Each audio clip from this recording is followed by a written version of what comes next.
I'll start just by giving you a little bit of context. We don't have a lot of time to go into granular detail about the program of work because we'll really be focusing on the research practice collaboration and a few key aspects of that, but we're happy to delve into that when we have some time for questions later. So in 2022, the Glasgow City Council, in collaboration with third and public sector partners, and just to, Bob's told us a lot about the Scottish context, but education is actually, as he mentioned, part of the local authority. So that's very much part of of this collaboration, as well as the Scottish government. They developed a proposal for a Child Poverty Pathfinder.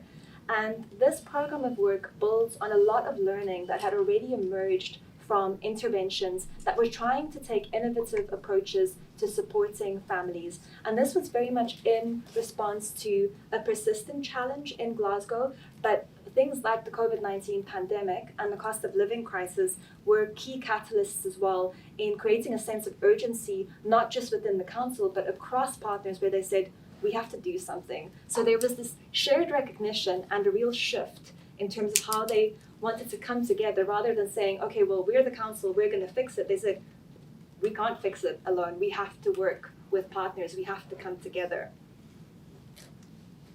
And so Des and myself, we were approached by the Glasgow City Council to develop a research practice collaboration for the Child Poverty Pathfinder.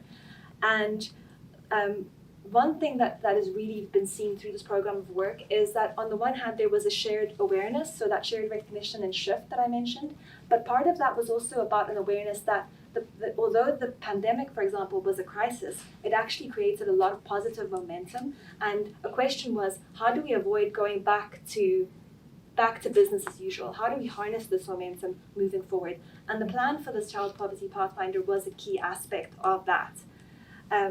And through this research practice collaboration that we'll be telling you about a bit more this afternoon, we've been able to combine mixed method social research with systemic coaching, capacity building, and consulting.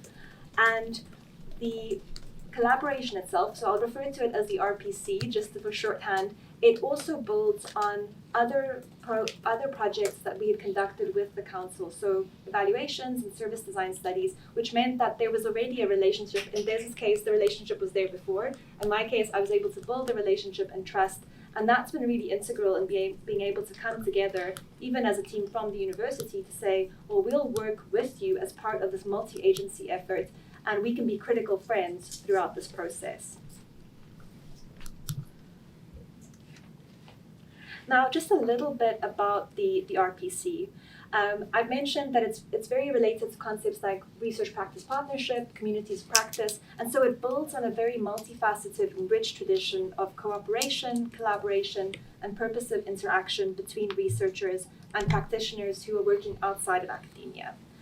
And so what we did is, drawing on the literature around research practice partnerships and other related concepts, we defined the Pathfinder's RPC as a project-specific, multidimensional research activity whereby we as a research team could be embedded in this program of work for its entire duration.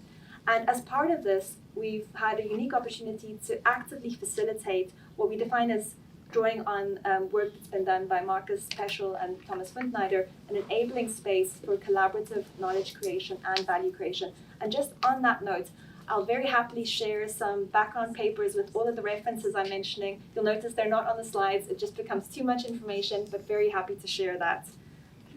And so what this does is that we're able to actively facilitate this enabling space for collaboration with the other members of what is very explicitly and intentionally designed as a multi-agency collaboration. And something that Bob mentioned is there's this value of collaboration. So you'll see this coming through in this program of work and in many others that have been implemented in the Glasgow context and in other places in Scotland as well.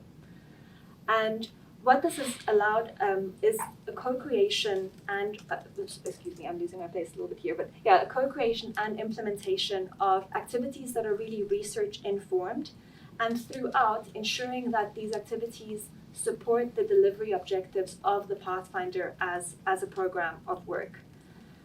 What we've also been able to do through the RPC is engage in some independent social research. So although we work with the multi-agency team, at certain points we are brought in to do what would be more classic summative evaluations that then also generate evidence that can be used to inform the ongoing work. So there's an interesting combination, as I said, of social research, but also bringing in coaching and capacity building through tool development. But just to take a quick step back and tell you just a little bit more about the Pathfinder and what it is seeking to do. So alongside this core priority to provide responsive assistance to vulnerable families, there are 3 overarching objectives that were identified. The first was around demonstrating the benefits of a whole system approach, which is consistent with the Christie Principles. More about that in a moment. And as part of this, fostering the necessary change capacity across the multi-agency team that I mentioned a moment ago. And another commitment is really to be working in transformational ways. So to say, not only are we coming together, but we're coming together to actively try out different approaches. The second one is around delivering an at-scale exemplar of what's being referred to as a no wrong door model and approach across Glasgow. And I'll say a few words about that in a moment. And the third, which is on the box, it's a Child Poverty Pathfinder. This program of work needs to be making a meaningful and an invaluable contribution to tackling child poverty. Now, one of the first areas of focus that emerged through the research practice collaboration and through our conversations with the delivery team was that they really needed greater clarity about the core concepts that underpin these objectives and also the work streams that were part of the Pathfinder. And so through the work that we've done, and for example, formats like workshops, we were able to facilitate conversations right from the outset that could be used for providing input, but also for learning and reflection and for clarifying a shared vocabulary and to making sure that as people come together from different sectors and different organizations, they're actually on the same page about what it is that they're trying to achieve, rather than assuming that everyone knows what we're talking about. Now, what I've done is I've just included a few examples here, and I'll jump through this very quickly, but it was really about taking even these objectives that have been articulated, taking them apart and saying, okay, when we say whole system approach, what do we mean? And here we drew on an existing definition, but really being able to reflect that back to the team and say, is this what we mean when we say we're taking a whole system approach?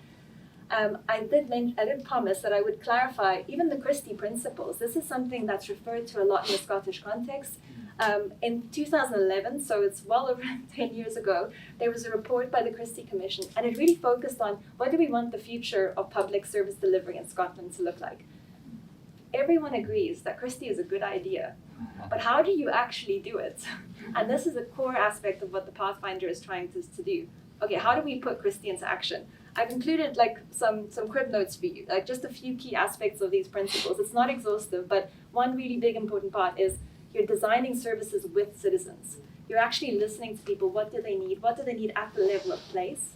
But also, you're doing that in a way that maximizes scarce resources. Bob mentioned, Scots are very efficient, and they're really thinking, how do you work together rather than having duplication and a messy system that's frustrating both for organizations and for citizens?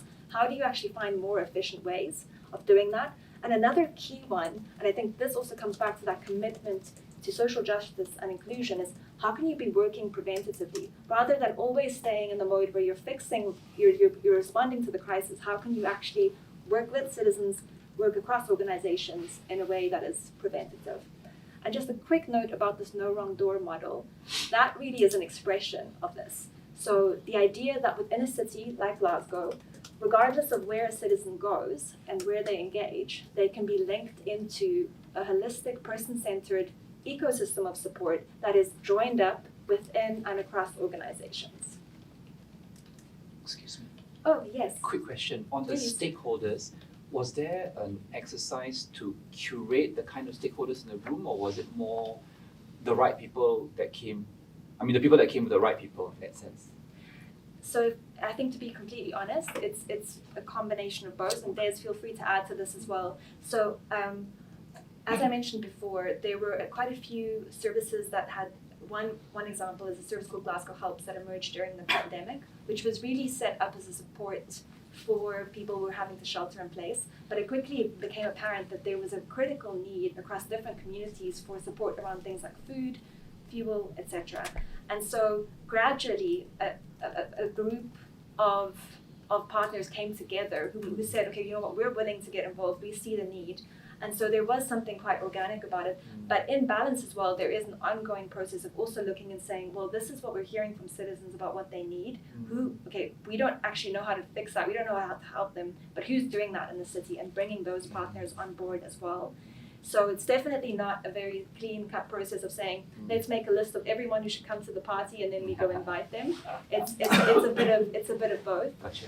And it's also about readiness. Who are the partners who are ready to shake things up and who are ready to actually think about working in transformational ways? Because change sounds nice, like, oh yes, whole system change.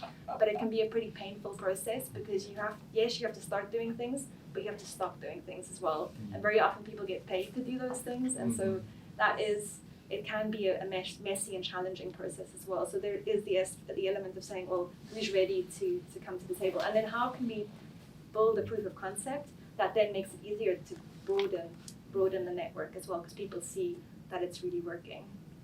Thank you. Is that great? Oh, wait, let me go back. This is an important one because I've taken you through these objectives and it can seem like, okay, she explained 3 of the concepts to us, but we don't know what the others mean. What I'd like you to keep in mind are these 2 aspects. So the Pathfinder is really, as it seeks to put Christie into action, it's absolutely thinking about how are you supporting citizens to flourish. But on the other hand, also, how are you working with organizations to reach their full potential? And so that comes back to that principle of how are we maximizing resources within the system. So benefits for citizens, but also benefits for organizations through this joined up working and joined up approach expressed through things like the no wrong door model. And as I mentioned, a really important aspect here has been about clarifying this common vocabulary. So really having those intentional conversations. And what has been interesting is seeing how the decision to set up a research practice collaboration means that you're carving out resource and space for that to be facilitated within your multi-agency team. Because there can be the assumption that it will just happen. People will come together, they'll find a way. But with the pressures of just a very complex and expansive program of work, we noticed that it was definitely not just going to happen. And we were consistently receiving feedback about the value of having a team that was coming in and saying, do we actually all know what we're doing? Do you understand what those objectives mean? Do you understand what needs to happen in your work stream? If not, we need to talk about it. Let's get that clarity. And just to show one example, that one area where this has been really pertinent has been with conversations around data. So this is a core area of focus within the Pathfinder, and it's one area where there was the acknowledgement that it's often a barrier to effective collaboration rather than an enabler. But we did notice that when people were talking about data, all they really meant was quantitative data. They were talking about the monitoring data sets and they wanted to figure out how do we join that up. But as we were engaging with actors across these different sectors, we were realizing the people who are on the ground at community level, who are having conversations with citizens day in, day out, your teachers in schools, your health visitors in homes, other third sector community workers, they're constantly gathering data. Every conversation, if you're harnessing that systematically, can be a very rich source of data and learning. And of course, that brings us also to what are citizens saying? What are we hearing from them? And how can we really be intentional about developing tools that allow us to systematically gather this data, but also be thinking about how are we triangulating that? How are we using this to really look at the gaps that might be there and how we could understand them more effectively? And one other aspect, and I'll try and go through these quite quickly because I'm a talker and I'll talk too long, so you can also just cut me off. If there was a little like lever that you could pull and I could just disappear down to the AI lab, but unfortunately not. Linked to vocabulary, metaphors. This is something that we noticed that was incredibly valuable, and this really emerged from the program of work, from these conversations. As I said, we were clarifying the vocabulary, but then we started noticing that there are certain metaphors that are being used that are really helpful for people to get a handle on what it is that they're doing. And how can we be harnessing that and reflecting it back so that it actually also, once again, reinforces delivery and puts people in a position where they can come together to work more effectively. So we just wanted to share a few of these examples with you. The first one was to think of the Pathfinder as an evidence-gathering exercise. So everyone was thinking about the practical work that needed doing. And that was absolutely important. As we said, that third objective was about tackling child poverty.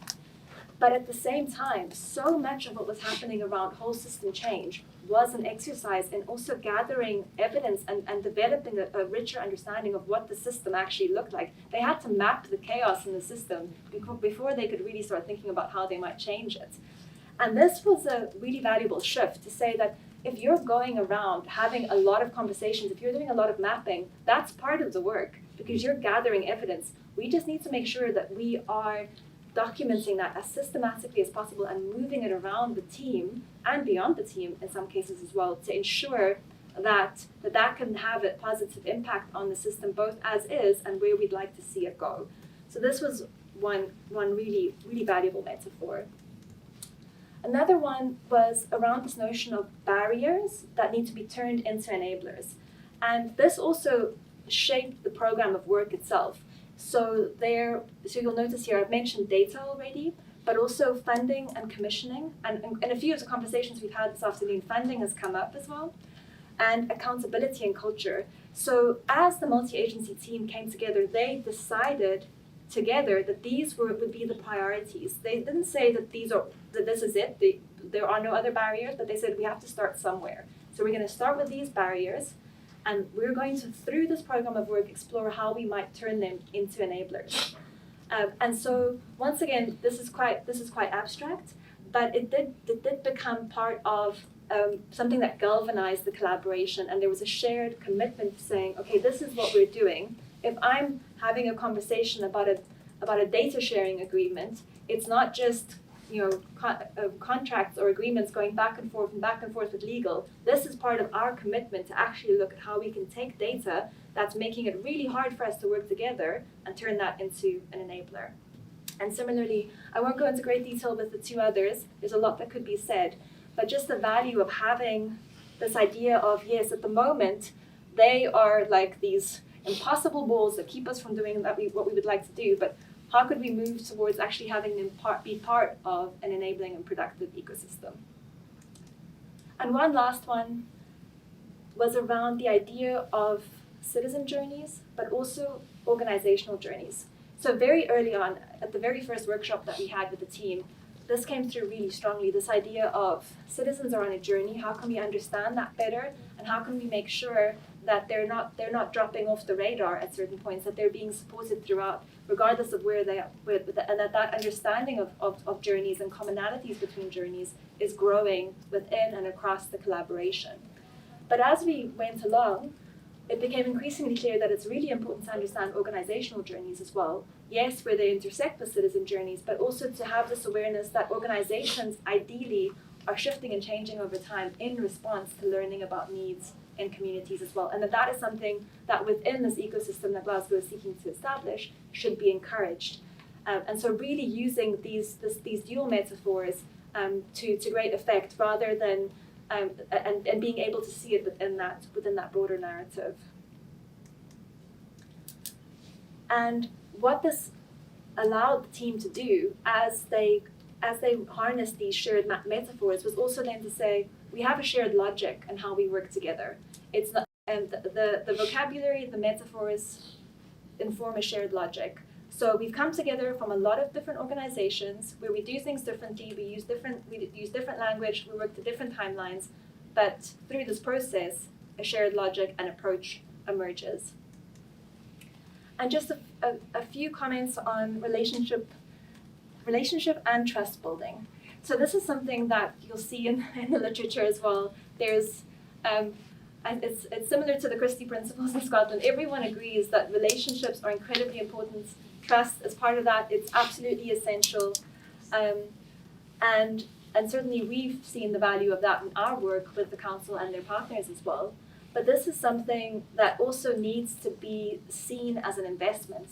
And a lens of relationship and trust building is not just something that applies to organizations coming together to work. So for example, the council working with the third sector, but to have that ethos, that relational ethos at every level, how are we engaging citizens? Are we doing that through a lens of relationship building, where it's about saying, yes, I'm not just here to fix this problem, I want to build a relationship with you as someone who is also part of this community, part of this border city. And really also seeing that as something that happens at the level of place. So not divorcing it from the lived and the felt experience of citizens in their neighborhood, in their community. And as I mentioned, the importance of harnessing this system-wide collaborative and relational ethos. One of the key principles that came through with the Pathfinder was that there was a commitment to seeing a shift from a transactional ethos to a collaborative ethos. And once again, a value that extends through the entire system. It's not just to say that as organizations we're embracing a collaborative ethos. It's saying when we engage citizens, we want that to also be a collaborative space, working with citizens rather than working about them or working for them. And a really big part of this, particularly within the context of the RPC, has been thinking around how we intentionally harness conversations. So conversations were happening all the time. We were having a lot of conversations with the team member. As I mentioned before, at every level of service delivery, conversations were happening with citizens, with partners. And a key area of focus for us was how do we develop a toolkit that can allow us to harness conversations, among other things, to be supporting learning, reflection, and also knowledge mobilization. In the interest of time, I'm not going to speak to all of these in great detail, but I will take a quick look at the assessment and reflection matrix. This was a tool that we developed with the Pathfinder team. It emerged from conversations. Right at the beginning, I spoke about the importance of clarifying objectives within the program of work. And one of the key questions that the team really grappled with was to say, how do I know if, given the fact that we want to work in transformational ways, how do I know if something should be included in the Pathfinder or not? And what this tool allowed us to do, and it really has developed as a dialogic tool. When we initially created it, we thought, okay, this might be a form that people fill in and they go through, and it's just a way to sense check. Is this in alignment with all of the objectives? Are we operationalizing the Christie Principles through this? Are we really trying to work in a way that could support whole system change? But as we used it, we realized it was an incredibly valuable tool because two people in the team sit down together and they have a particular idea for an activity, in some cases something that's been delegated to the team, and they can take it through the assessment and reflection matrix, answer a series of questions, and in some cases the outcome is this isn't actually a good fit for the Pathfinder, or it might be that they say this could be a good fit, but we'll need to make adjustments for it to really be something where we can say we've done what we can to work in transformational ways. What we also did is there were cases where certain campaigns or projects were, as I mentioned, delegated to the Pathfinder team, and they weren't really given a choice. They just had to do it.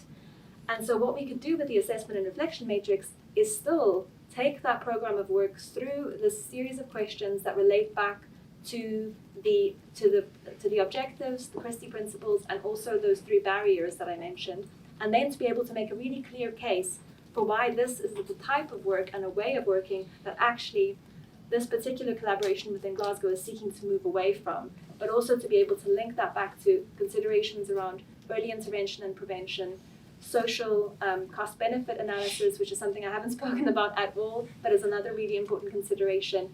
And so really being able to build a knowledge base systematically across the collaboration using tools that the entire team have a sense of ownership of as well, to then have that documented record in terms of transparent decision making, and that can feed into various other areas of work as well. As I mentioned, I'd be happy to discuss the Gateway review process and the case study framework maybe over a cup of tea or during the Q&A, but we are a bit pressed for time. But yes, this is of course an ongoing program of work. And there's a great deal of learning that's emerging on an ongoing basis, particularly in terms of how do you navigate these relational dynamics, both within just specifically the RPC, but also the multi-agency collaboration more broadly.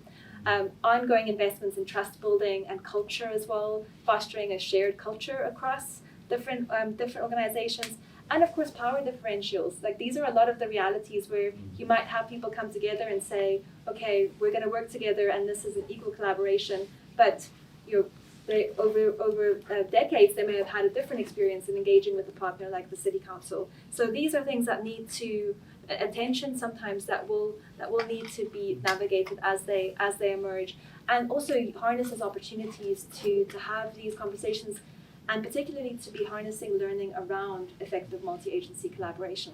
I've included 2 of the questions that we're pondering at the moment. There are a few others, and these relate to areas of focus, particularly also interfacing with the national government. The Scottish Government are also involved in this project, and so there's a really interesting opportunity to be thinking about, okay, well, how do we actually strengthen that link to ensure that there's policy assimilation also at the national level. Right, but I'm going to leave it there. As I mentioned, I would be very happy to share some background documentation or to take any questions now. Yes, but I think a lot more can be explored in Q&A. But thank you all very much for your attention.